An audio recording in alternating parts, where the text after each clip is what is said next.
Sebelum melakukan pemeriksaan jantung, pemeriksa akan memberitahukan kepada pasien tentang prosedur apa saja yang dilakukan dan kemudian meminta pasien untuk berbaring di atas meja pemeriksaan. Setelah itu, pemeriksa diminta untuk mencuci tangan terlebih dahulu dengan air yang mengalir dan dengan sabun. Setelah itu, tangan wajib dikeringkan. Pastikan pemeriksa berada di sebelah kanan pasien. Setelah itu, pastikan pasien dalam keadaan yang nyaman.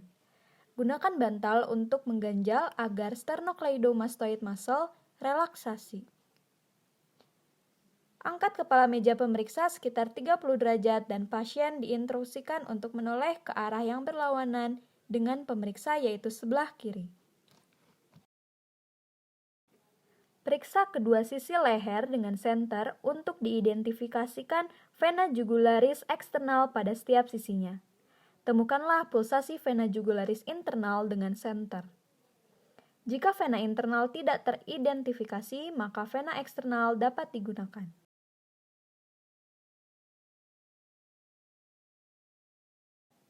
Jika diperlukan, naikkan atau turunkan kepala tempat tidur pemeriksa hingga Anda dapat menemukan titik osilasi atau meniskus dari pulsasi vena jugularis interna pada setengah bagian bawah leher. Setelah mengidentifikasi titik tertinggi pulsasi vena jugularis kanan, letakkan penggaris panjang secara horizontal dari titik ini dan penggaris segitiga secara vertikal dari sudut sternalis.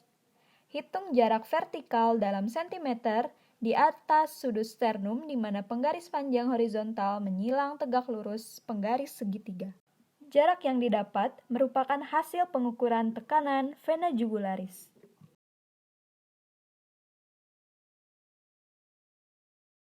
Pasien berbaring dengan bagian kepala tempat tidur pemeriksaan yang dielevasi 30 hingga 45 derajat. Inspeksi leher untuk menilai pulsasi karotis dan letakkan jari telunjuk dan tengah tangan kiri pada arteri karotis kanan pada sepertiga bagian bawah leher. Tekan ke arah posterior dan rasakan pulsasinya. Untuk melakukan pemeriksaan karotis kiri, gunakan tangan kanan. Saat palpasi, deteksi ada atau tidaknya getaran halus atau trill dan dengarkan beat arteri karotis dengan bagian diafragma dari stetoskop. Letakkan bagian diafragma stetoskop pada area karotis. Kemudian, instruksikan pasien untuk menahan napas.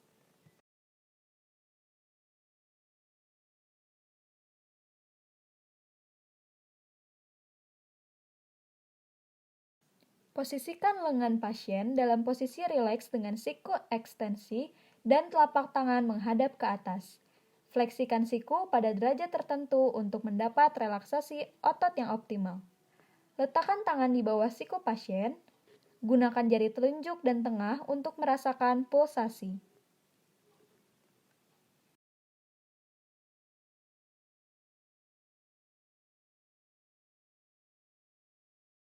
Inspeksi dilakukan di ruangan dengan pencahayaan yang baik dan pasien dalam posisi terlentang dengan bagian kepala dan atas tubuh tempat tidur pemeriksaan dan posisikan 30 derajat. Tentukan lokasi titik impuls maksimum pada posisi supin. Umumnya, titik impuls maksimal ditentukan pada sela iga 4 dan 5. Gunakan bantalan jari untuk mempalpasi titik impuls maksimum. Tentukanlah titik impuls maksimum pada posisi terlentang dan apabila gagal, cobalah posisikan pasien dalam posisi lateral decubitus kiri.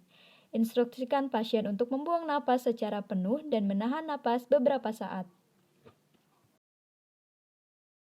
Posisikan pasien pada posisi terlentang dan lokasikan ujung jari Anda pada sela iga 3, 4, dan 5. Instruksikan pasien untuk menghembuskan napas dan kemudian menahan napas agar titik impuls maksimum lebih terlihat. Untuk menentukan batas kiri jantung, perubahan bunyi perkusi dari sonor ke peka menunjukkan batas kiri jantung, biasanya didapatkan sepanjang linea midclavicularis.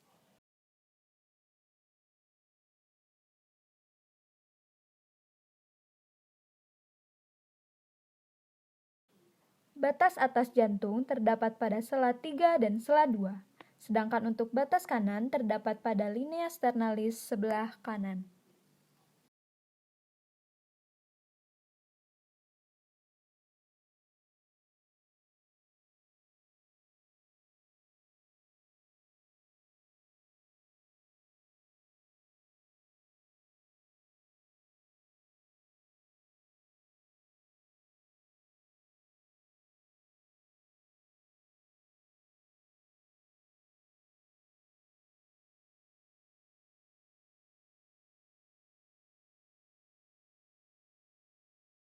Untuk mendengarkan bunyi jantung dapat menggunakan diafragma dari stetoskop.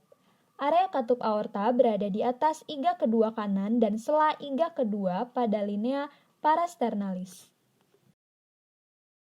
Area katup pulmoner berada di sela iga kedua, linea parasternalis kiri. Sedangkan area katup mitral berada di sela iga kelima pada linea midclavicularis kiri.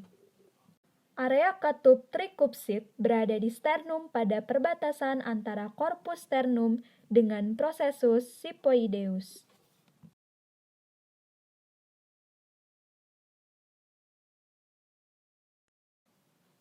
Pemeriksa menekan jemari pada area dependen seperti tulang kering sekitar 2 hingga 3 detik. Jika edema piting ada, jari akan tenggelam ke dalam jaringan dan ketika dilepaskan bekas jari akan tetap ada. Pada pasien ini tidak terdapat edema.